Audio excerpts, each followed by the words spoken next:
Welcome to Dreamland Sleep. My name is Alice, your host, and I will be taking you on your journey tonight. In the vast, unfathomable depths of the ancient world, where the ocean's embrace encircles the earth, there existed a realm untouched by mortal hands, hidden from the eyes of man and God alike. This was the domain of Poseidon, the mighty god of the sea, whose power over the waves and storms was unrivaled, whose temper could unleash chaos upon the world, and whose benevolence could ensure safe passage across the treacherous waters. Poseidon's realm was a place of wonder and terror, a reflection of the deity's complex nature, embodying both the nurturing and destructive forces of the sea. Poseidon, brother to Zeus, the king of gods, and Hades, the lord of the underworld, held dominion over all that existed beneath the cerulean veil of the ocean.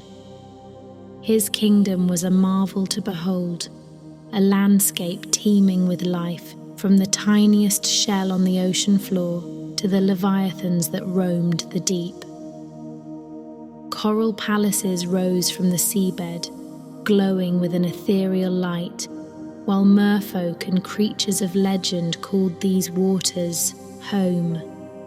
Poseidon's chariot, drawn by magnificent horses that could gallop upon the waves, was a sight that filled both gods and mortals with awe.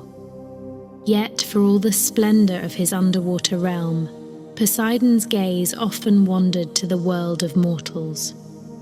The god of the sea was known for his interactions with humans, sometimes as a benefactor who provided calm seas and new lands, and other times as a vengeful deity who sent storms and earthquakes to remind them of his power. His moods were as changeable as the sea, and his favor could turn as quickly as a riptide. It was during one of his journeys above the waves, as Poseidon surveyed the expanse of his domain, that his eyes fell upon an island unlike any other. This island lay hidden from the knowledge of God and man, shrouded in mists, and surrounded by treacherous waters that kept away all who might stumble upon it. Intrigued by this hidden gem that lay within his own realm, yet remained apart, Poseidon used his divine powers to calm the seas and part the mists, revealing the island in all its glory. The island was a paradise, a place of unmatched beauty where nature flourished in abundance. Majestic mountains rose to touch the skies, their peaks veiled in clouds. Lush forests teemed with life, their canopies painting shades of green against the landscape. Crystal clear rivers wound through meadows, nurturing the land, and at the heart of the island, a hill stood sentinel, offering breathtaking views of the surrounding sea.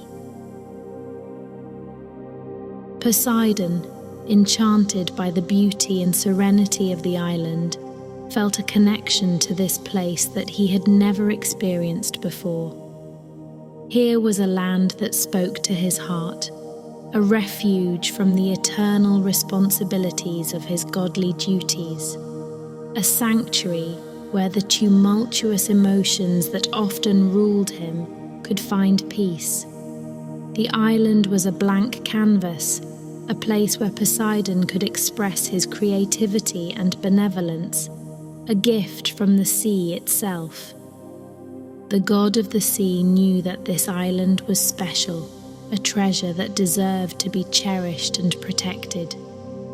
He envisioned a realm where the beauty of the sea and the land could coexist, a place where the wonders of his underwater kingdom could merge with the natural splendor of the earth. This island, hidden and untouched, offered Poseidon an opportunity to create something unique, a testament to his power and his love for the world he governed. As Poseidon stood upon the shore, the waves gently lapping at his feet, he made a decision that would change the fate of this island forever. With the power of his trident, he would transform this untouched paradise into a realm worthy of the gods, a place where the majesty of the sea and the land would be united. This island would become a symbol of Poseidon's might and his generosity, a gift to the world and a legacy of his reign over the oceans.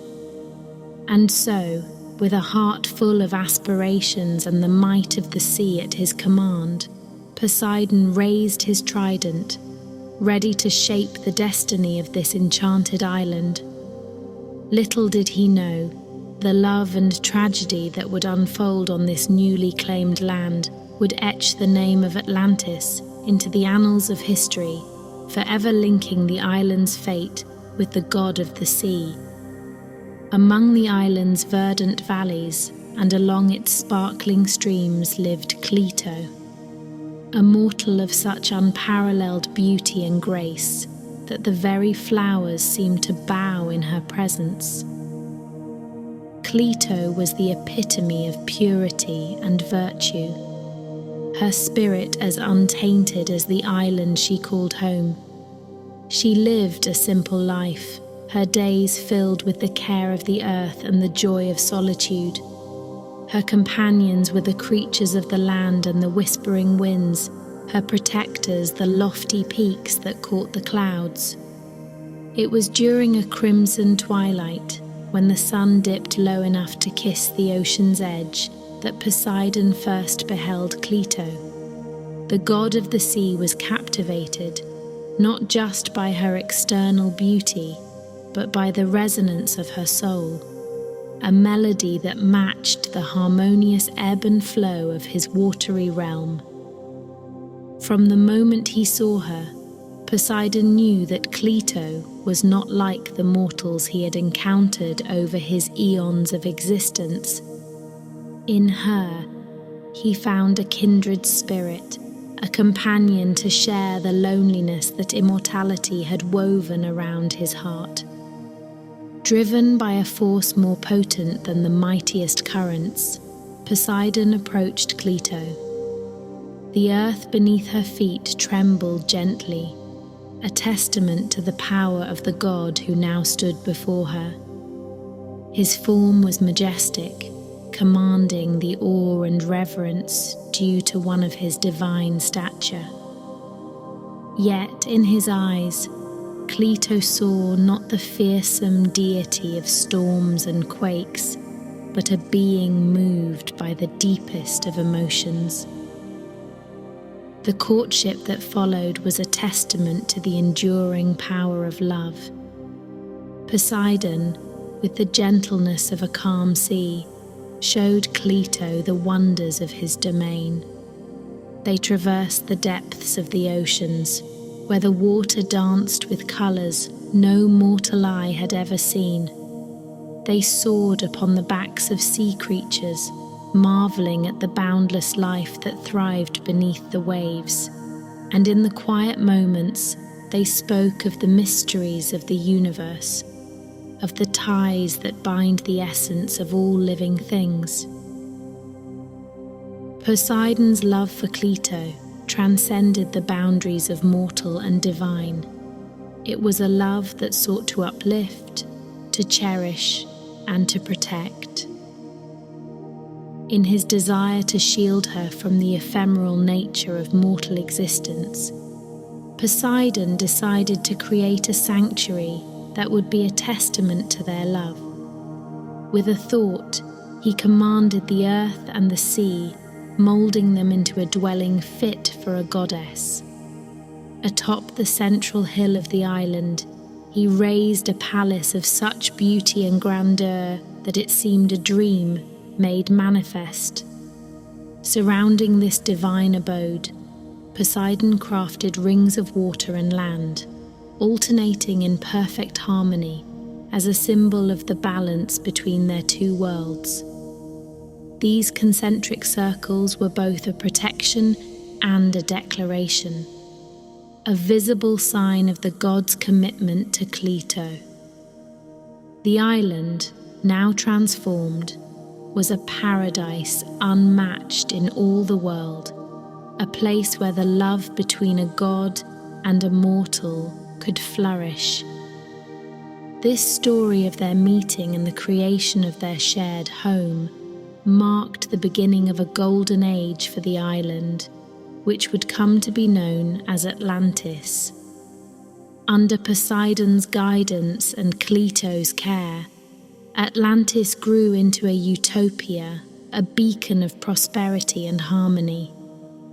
Yet, at the heart of its legend was always the love story between Poseidon and Cleito, a narrative that would echo through the ages as a reminder of the transformative power of love, transcending the very limits of divinity and mortality. Following the enchanting encounter between Poseidon and Cleito, the deity's affection blossomed into an unparalleled love, nurturing a profound bond that transcended the boundaries between the divine and the mortal. Enraptured by Cleito's grace and the serene beauty of the island, Poseidon envisioned a realm that would reflect the depth of his love and the glory of the sea over which he reigned. Thus, the god of the sea set forth to manifest his vision, employing his divine powers to sculpt a dwelling worthy of Cleito, around which the magnificent city of Atlantis would arise. The central hill of the island, where Cleito's modest home once stood, was transformed by Poseidon's will. At its summit, he erected a magnificent palace, enveloped by walls of gleaming gold that mirrored the sun's radiant beams, turning the hilltop into a beacon of light that could be seen from the farthest corners of Atlantis. This palace was not merely a dwelling, but a testament to Poseidon's love, designed with halls that echoed the sound of the sea, floors inlaid with coral and pearls, and fountains that mimicked the ocean's eternal dance. Around this divine abode, Poseidon crafted concentric rings of water and land, a marvel of engineering and magic that served both as fortifications and as a symbol of the unity between land and sea. These alternating rings, 3 of shimmering water and 2 of lush earth, were connected by tunnels so vast that ships could sail through them, allowing the Atlanteans to move effortlessly between the heart of their city and its outermost reaches. The outermost ring, a formidable wall encrusted with precious metals, protected Atlantis from invaders and bore inscriptions of Poseidon's feats, serving as a reminder of the god's power and his gift to the Atlanteans. Poseidon's blessings upon Atlantis did not end with its architecture. He imbued the soil with fertility unparalleled in the mortal world, allowing crops to grow in abundance and the gardens of Atlantis to flourish with plants both familiar and unknown. Their fragrances mingling in the air to create an everlasting spring. Streams of fresh water, clear as crystal, sprang from the ground at Poseidon's command, providing the Atlanteans with the essence of life and ensuring their prosperity. Moreover, Poseidon summoned the creatures of the sea to inhabit the waters around Atlantis. Dolphins frolicked in the city's harbors, their playful leaps a sign of the sea god's favor. Fish of every color and size swam in the canals, their scales glinting like jewels beneath the water's surface, providing sustenance and beauty to the Atlanteans. The creation of Atlantis was Poseidon's masterpiece, a utopia where humans and nature coexisted in harmony, guided by the wisdom and protection of the sea god. The Atlanteans, for their part, revered Poseidon, offering prayers and sacrifices in his honor, and in turn were endowed with knowledge and skills that surpassed those of ordinary mortals. They became adept at navigation, harnessing the winds and the waves to explore distant lands, and their craftsmen produced works of art and technology that were the envy of the world. As Atlantis grew in splendor, so too did the family of Poseidon and Cleito. They were blessed with 10 sons, each embodying a facet of their father's dominion over the sea and the virtues of their mother's kind spirit. These sons were appointed as rulers over the 10 regions of Atlantis, ensuring that the gods' wisdom and justice were upheld throughout the land. Under their governance, Atlantis entered a golden age of peace, prosperity, and cultural achievement that would be remembered long after the island's disappearance. Yet, even as Atlantis thrived, the seeds of its downfall were being sown. The Atlanteans, blessed with abundance and shielded from adversity, began to take for granted the gifts bestowed upon them by Poseidon. With each passing generation, their humility waned and their hearts grew proud. They pursued power and wealth with increasing fervor, forgetting the virtues that had once defined their civilization. As the sun set on this day of creation, Poseidon stood atop the central hill, gazing upon the masterpiece that was Atlantis. The god's heart swelled with pride and love, yet a shadow of foreboding touched his spirit, a whisper of the trials that lay ahead. For now, though, Atlantis shone brightly, a jewel upon the earth, a testament to the love between a god and a mortal woman, and the zenith of a civilization that would become legend. As Poseidon and Cleito's love flourished on the enchanted isle of Atlantis, so too did the civilization they nurtured. The island, a gift from the god of the sea to his beloved, transformed under their care into a paragon of utopian society, a testament to what could be achieved when divinity and humanity united in purpose and passion. This chapter of our tale focuses on the golden age of Atlantis, a period of unparalleled prosperity and harmony, marked by the wisdom of its rulers and the favor of the gods. At the heart of Atlantis stood the magnificent capital city, designed by Poseidon himself. Circular in layout, it was a marvel of architecture and engineering, with concentric rings of water and land radiating outward from the central acropolis. On this sacred hill, Poseidon and Cleito's palace towered, a structure so divine that it seemed to be crafted from the very essence of the sea, adorned with gold, silver, and aurichalcum, the rare reddish metal found only within the island's rich mines. From this central point of power, the rulers of Atlantis could survey their domain, a land blessed with natural beauty and abundance. The climate of Atlantis, moderated by Poseidon's will, was perpetually mild. Seasons flowed seamlessly into one another, each contributing to the cycle of growth and renewal that kept the island self-sufficient and prosperous. Fields yielded crops thrice a year, thanks to the fertile soil and ample waterways, ensuring that no Atlantean would ever know hunger. The surrounding seas teemed with fish, while the forests abounded with game, both tended by the Atlanteans with respect and gratitude for the bounty Poseidon had bestowed upon them. Atlantis's governance was as unique as its landscape. Poseidon and Cleito's 10 sons, each born of divine and mortal heritage, were given dominion over 10 regions of the island. These demigod rulers were wise and just, embodying the virtues instilled in them by their parents.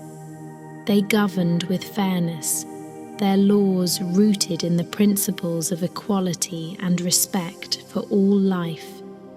The Atlanteans, in turn, lived harmoniously under this benevolent oversight, their society characterized by a lack of greed or corruption, where the common welfare was placed above individual gain. The cultural achievements of Atlantis were no less remarkable than its political and agricultural successes. Education and the arts flourished, with schools teaching philosophy, science, and the arts, reflecting the Atlanteans' belief in the importance of nurturing the mind as well as the body. Music filled the air, echoing off the marble columns of temples dedicated to Poseidon and other gods, who were worshipped with fervent devotion and gratitude.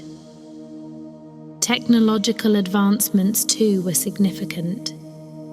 Atlanteans harnessed the power of the crystals that dotted their island, focusing the sun's energy for various purposes, from healing to energy production.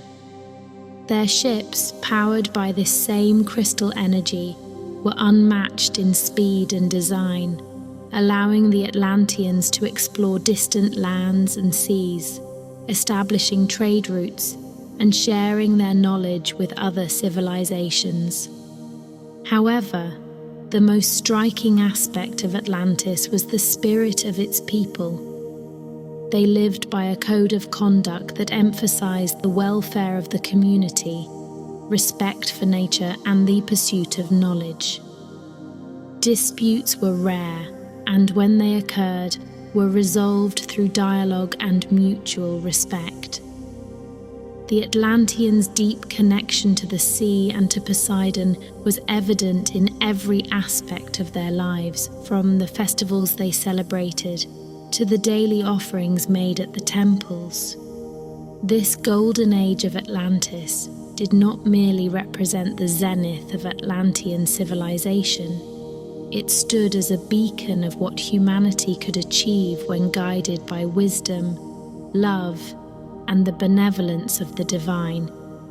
Yet, as with all tales of greatness, shadows lurked at the edges, whispers of discontent and pride that threatened to undo all that had been built. The Atlanteans, for all their virtues, were not immune to the weaknesses that afflict all beings, mortal and immortal alike. As we close this chapter on the golden age of Atlantis, we are reminded that paradise, no matter how perfect, is vulnerable to the follies of those who inhabit it.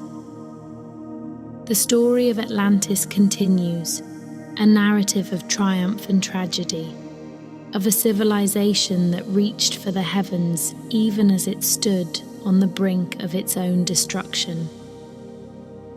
In the pages that follow, we will explore the turning point of this legendary island, where the seeds of its downfall were sown, setting the stage for the eventual cataclysm that would erase Atlantis from the mortal world, leaving behind only echoes of its glory and warnings of the price of hubris. As Atlantis reached the pinnacle of its prosperity and glory, a subtle yet insidious transformation began to take hold among its inhabitants. The once harmonious and virtuous society celebrated for its justice and piety, gradually succumbed to the corrosive influences of wealth and power. The Atlanteans, who had been the stewards of an unparalleled civilization, blessed by Poseidon himself, began to drift away from the principles that had elevated them to such heights. The descent into moral decay was not immediate. It crept in like the tide, slowly eroding the foundational virtues that Poseidon had instilled in the heart of every Atlantean. The island, which had thrived on cooperation and mutual respect, saw an increase in competition and envy. Wealth, once a means to improve the collective well-being of Atlantis, became a tool for personal aggrandizement and a measure of one's worth in society. As the Atlanteans amassed unprecedented riches, their humility waned. They adorned themselves with extravagant jewelry and garments, far removed from the simple elegance of their ancestors. Their homes, once designed in harmony with the natural landscape, transformed into sprawling mansions that sought to dominate rather than coexist with the environment. The societal shift was palpable, from a community that revered the gods and the natural world to one that revered wealth and power above all else. The governance of Atlantis, too, began to reflect this moral decline. The 10 sons of Poseidon and Cleito, once paragons of just and benevolent rule, found themselves increasingly entangled in disputes over power and territory.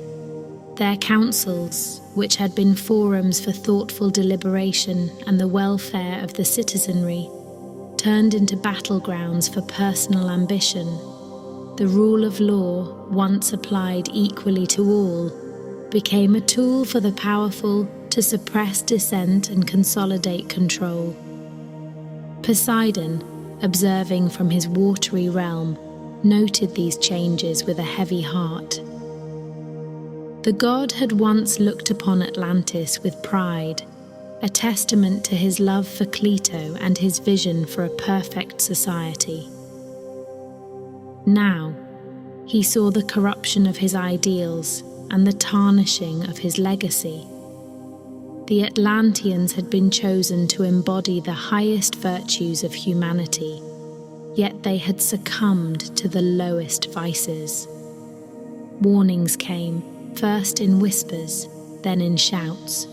Prophets and oracles, once revered as the mouthpieces of the gods, were now scorned and ignored. They spoke of visions of doom, of the seas rising and the earth shaking, a divine retribution for the sins of Atlantis. But their warnings fell on deaf ears. The Atlanteans, drunk on their own invincibility, believed themselves to be beyond the reach of the gods. Even as the signs of impending disaster began to manifest, with tempests more fierce than any in memory and quakes that shook the very foundations of the island, the Atlanteans persisted in their arrogance. They fortified their city against the sea, confident in their engineering and their ability to withstand any challenge. They did not understand that the threat they faced was not one that could be overcome by physical might alone. Amidst this decline, a few voices of reason persisted, urging the Atlanteans to return to their virtuous ways. These wise men and women, descendants of those who had built Atlantis into a beacon of civilization, saw the folly of their contemporaries. They implored their fellow citizens to heed the gods' warnings, to reform their ways and avert the looming catastrophe. Yet their calls for repentance were drowned out by the cacophony of a society spiraling into decadence. Poseidon, watching these events unfold, was torn. His love for Cleito and their descendants bound him to Atlantis, yet he could not ignore the betrayal of his gifts and the perversion of his vision.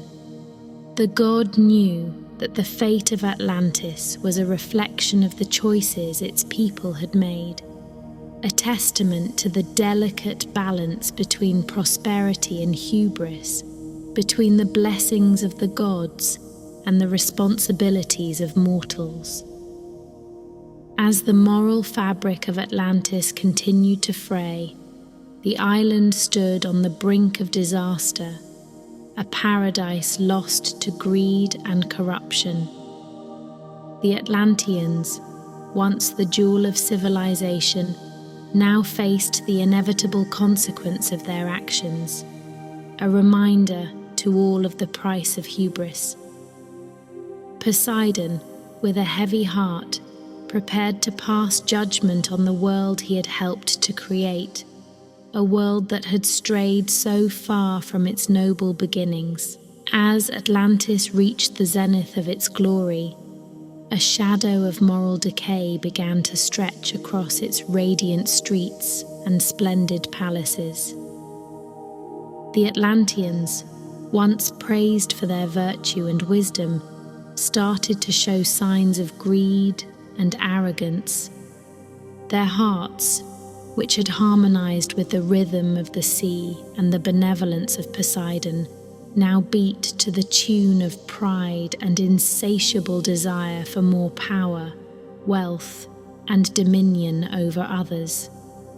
The once idyllic society, celebrated for its justice and equality, gradually transformed as the elite indulged in extravagances, neglecting the well-being of the common folk and the sacred balance of nature that Poseidon had so carefully nurtured. In this time of moral turpitude, a group of sages, who still remembered the ancient ways and the deep bond between Atlantis and Poseidon, sought to intervene. They had observed the ominous signs, the waters around Atlantis becoming increasingly turbulent, the weather patterns more erratic, and the earth beneath them rumbling with discontent. These were not mere coincidences, but manifestations of Poseidon's growing displeasure with Atlantis. The sages, understanding the gravity of their civilization's transgressions, decided to consult the oracle, a venerable seer blessed with the ability to communicate with the gods. The journey to the oracle was fraught with peril, as the once benign elements now seemed to conspire against them, reflecting the gods' anger. When they finally reached the sacred grove where the oracle resided, the air was thick with an almost palpable tension, as if the very fabric of reality awaited the pronouncement of Atlantis's fate. The oracle, an ethereal figure, cloaked in veils that shimmered with the light of the stars, listened to the sage's plea for guidance. After a moment of silent communion with the divine, her eyes, which seemed to hold the depth of the ocean itself, opened, and she spoke. Her voice was like a gentle wave, yet it carried the weight of the inevitable truth. Atlantis has strayed far from the path of righteousness, she began, her gaze piercing the souls of the sages. Its people have forsaken the virtues that once made them great. Greed, pride, and a thirst for power have corrupted their hearts. Poseidon's wrath is justly kindled, and unless the Atlanteans return to their virtuous ways, their civilization shall be no more. The oracle then told of a prophecy, one that foretold the downfall of Atlantis, if its inhabitants did not mend their ways. A great cataclysm will befall Atlantis, she prophesied. The earth shall quake, the seas will rise, and the very foundation of your island will be shaken. Atlantis will sink into the abyss, and its memory will be but a whisper in the wind, a cautionary tale of hubris for future generations. Shaken by the oracle's words, the sages implored her for guidance on how to avert this dire fate. Return to Poseidon, she advised. Rekindle your reverence for the sea and the life it sustains. Re-establish justice, humility, and compassion as the pillars of your society. Only then can the doom that looms over Atlantis be possibly averted. The sages returned to Atlantis, their hearts heavy with the burden of the prophecy. They gathered the people, from the humblest fishermen to the members of the ruling elite, and recounted the oracle's warning. Yet their words fell on deaf ears.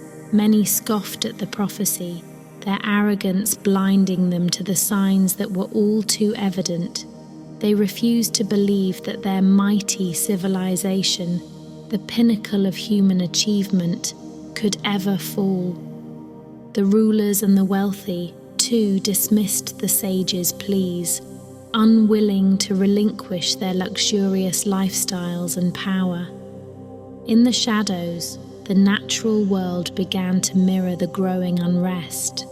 The seas around Atlantis grew increasingly violent, with waves crashing angrily against the protective walls. Earthquakes became more frequent, subtle reminders of Poseidon's discontent. Yet, these manifestations of the god's wrath were ignored or attributed to mere natural phenomena, further evidencing the Atlanteans' disconnection from the divine and the natural order. As Atlantis continued on its path of moral decay, ignoring the prophecy and the signs of impending doom, the sages could only watch in despair.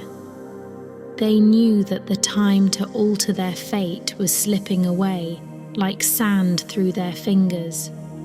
In their hearts, they held on to a fading hope that their fellow Atlanteans would awaken to their folly before it was too late. But as each day passed, the shadow of the prophecy grew darker, and the once great civilization of Atlantis edged closer to its inevitable end, forewarned by the oracle, but sealed by the hubris of its people. As the final days of Atlantis dawned, a heavy, ominous air enveloped the island. The sky, usually clear and resplendent under Poseidon's benevolent gaze, churned with dark, foreboding clouds. The sea, once calm and welcoming at the island's shores, roared with an unprecedented fury. The earth trembled faintly, whispers of impending doom. The Atlanteans, however, ensconced in their splendor and arrogance, paid little heed to these signs. Their confidence, built upon generations of prosperity and the belief in their invincibility, blinded them to the catastrophe that loomed. Poseidon, from his throne in the depths of the ocean, watched with a heart heavy with sorrow. The island that he had crafted with love for Cleito, that had flourished into a civilization of unparalleled beauty and wisdom, was now on the brink of destruction. The virtues that once defined Atlantis, justice, temperance, and piety, had been eroded by greed, power, and disregard for the natural order. The Atlanteans had forgotten the gifts bestowed upon them, taking for granted the abundance and protection Poseidon had provided.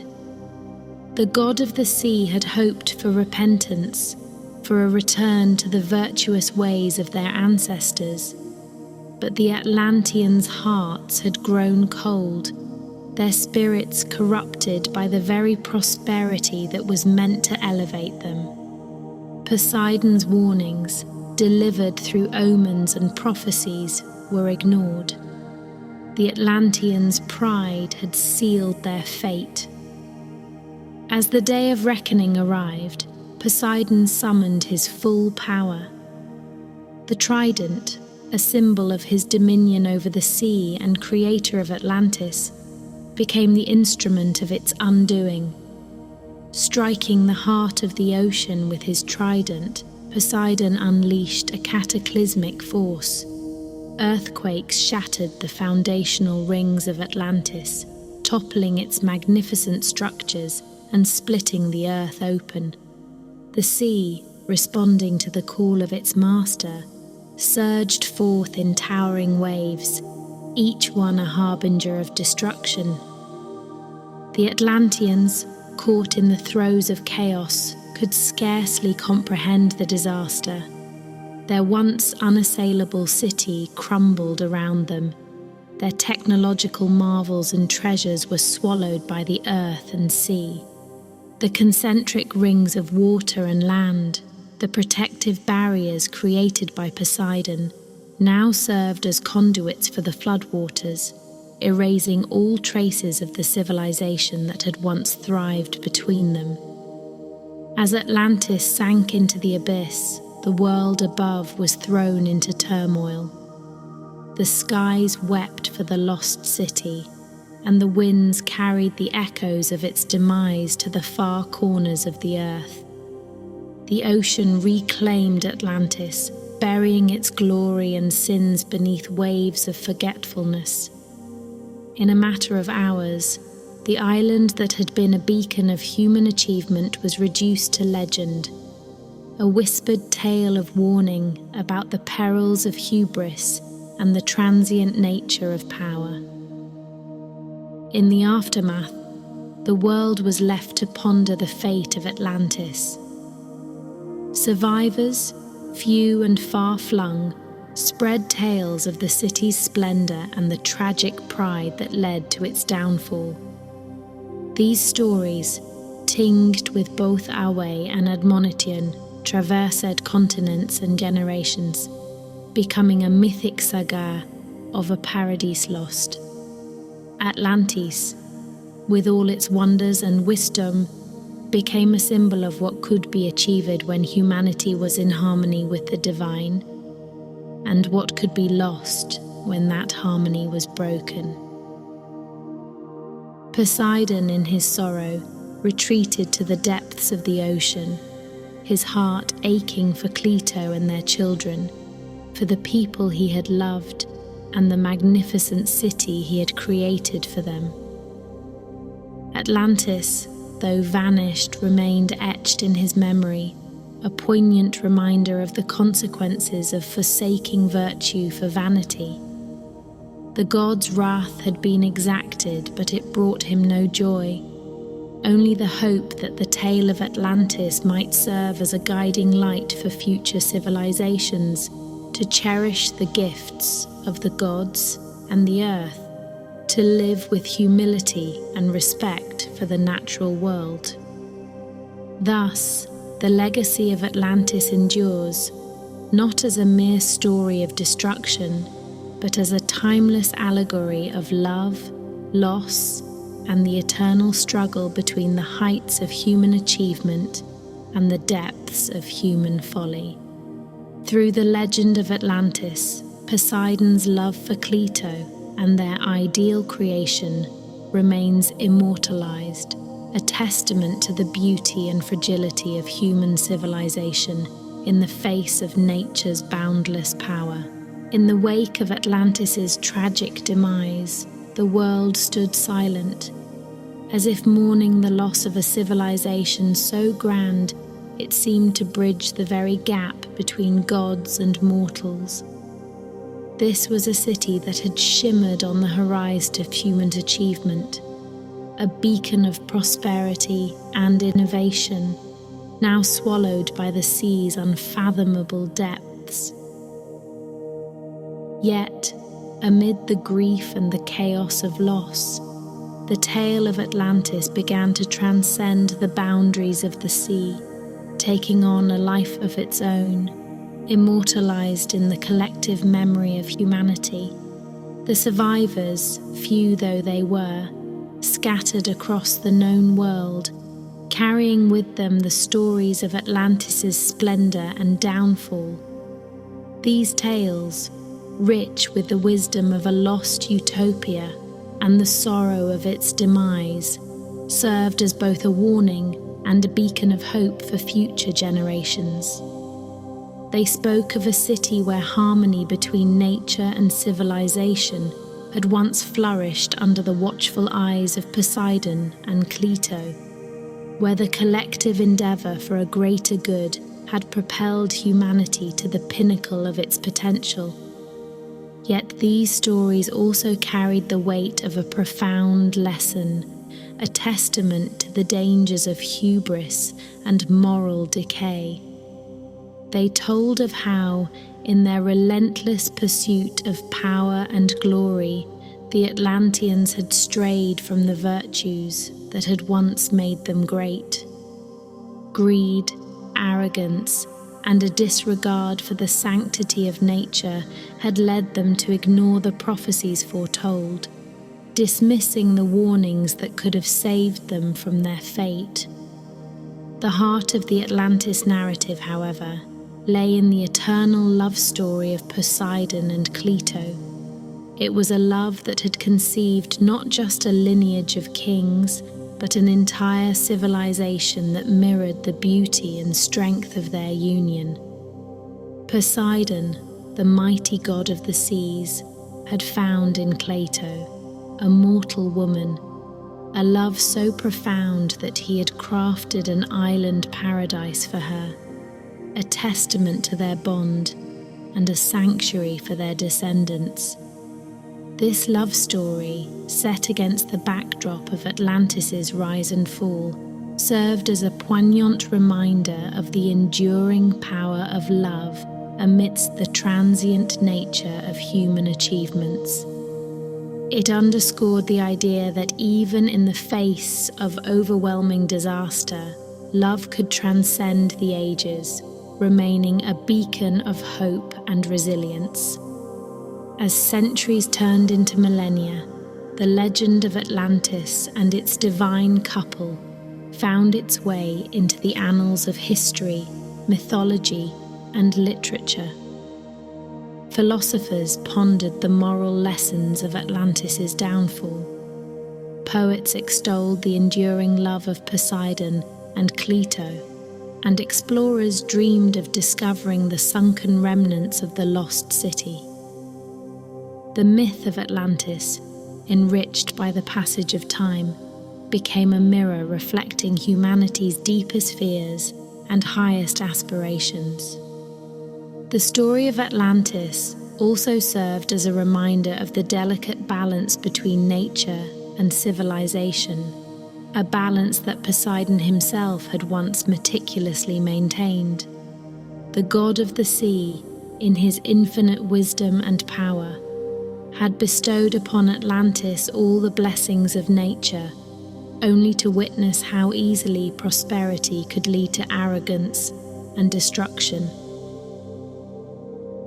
Thus, the fall of Atlantis became a cautionary tale about the responsibility that comes with power and the importance of living in harmony with the natural world. In the end, the legacy of Atlantis, with its blend of human ambition, divine intervention, and the immutable laws of nature, continued to resonate across time. It served as a bridge between past and future, a reminder that while civilizations may rise and fall, the fundamental truths they uncover about human nature and our place in the world remain constant. And so, as the story of Atlantis was told and retold, from one generation to the next, it never lost its allure or its relevance. it remained a symbol of what humanity could achieve when guided by virtue and wisdom, and a warning of the perils of forsaking these values. Above all, the legend of Atlantis, anchored by the love story of Poseidon and Cleito, stood as a testament to the enduring power of love, a force capable of creating wonders and in the end of transcending the very fabric of history itself. Through the mists of time, the tale of Atlantis, with all its glory and tragedy, continued to captivate the hearts and minds of those who heard it, a timeless reminder of the depths to which humanity can soar and the heights from which it can fall. In the eternal love story of Poseidon and Cleito, we find the essence of Atlantis itself, a dream of perfection, a caution against hubris, and a beacon of hope for all who believe in the power of love to transcend the greatest of disasters.